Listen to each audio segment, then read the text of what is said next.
Right, ప్రస్తుతం నెల్లూరులో మాజీ మంత్రి కాకాని మాట్లాడుతున్నారు. లైవ్ చూద్దాం. గవర్నమెంట్ ఏమంటుంది, మీరు ప్రైవేట్గా కావాలంటే ఇచ్చుకోండి, కానీ మేము మాత్రం మా లెక్క ప్రకారం 13 లక్షల చిల్లర ఇస్తాము, అంతకన్నా ఎక్కువ ఇవ్వము అని చెప్పి వాళ్ళు చెప్పారు. ఆ రోజు మీరు కావాలంటే మిగతా డబ్బులు 15 లక్షలు అంటే ఆ కంపెనీ ఇచ్చా తిప్పించుకోండి అని చెప్పి గవర్నమెంట్ నిర్ధారించిన దానికన్నా ఎక్కువ ఇవ్వడానికి ఏ వాడు ఒప్పుకోడు. కాబట్టి గవర్నమెంట్ నిర్ధారించడంలో మరలా ఆ రోజు కలెక్టర్ గారితో అందరితో మాట్లాడి రకరకాలుగా ఇది హైవే కబట్టింగ్ అని చెప్పి దాంట్లో లాస్ట్ పారాగ్రాఫ్ ఉంది చూడండి.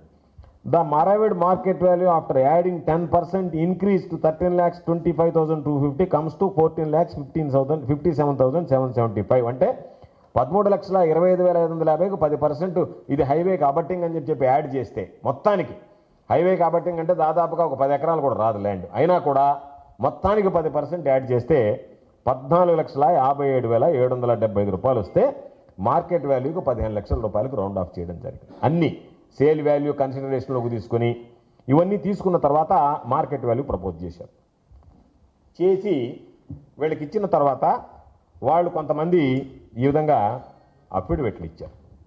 ఏమని, ఇదిగో వీటికి సంబంధించినటువంటి దాంట్లో మేము ఈ 15 లక్షలకు ఒప్పుకుంటున్నాము, 15 లక్షలు అనేటువంటిది మీరు మాకు ఇస్తే మా ల్యాండ్లు ఇవ్వడానికి ఇబ్బంది లేదని చెప్పి. ఎందుకు కలెక్ట్ చేశానంటే చంద్రమోహన్ రెడ్డి మధ్యలో ఒకసారి వాగు కూర్చున్నాడు, గోవర్ధన్ రెడ్డి ఏదో మామూలుగా వాళ్ళ బంధువులకు సంబంధించి ఏదో చేస్తున్నాడని చెప్పి.